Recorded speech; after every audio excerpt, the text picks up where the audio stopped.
Your NCSB online banking login now has multi-factor authentication protection.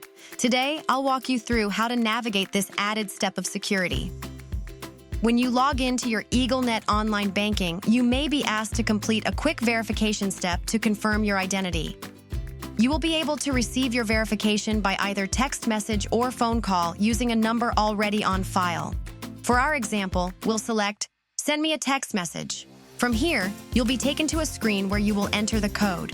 Check your phone for your one-time authorization code and then enter it in the window and click Submit. You will then be brought to a device settings page where you can choose to remember the device you're currently using in order to bypass the multi-factor authentication for future sign-ins.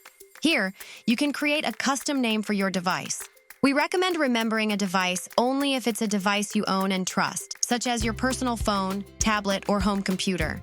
If you are using a computer that others may have access to, select Never Remember this device. Your security is our top priority, and this added step will do more to keep you protected. We're North Country Savings Bank, the neighbors you know, and the bank you trust.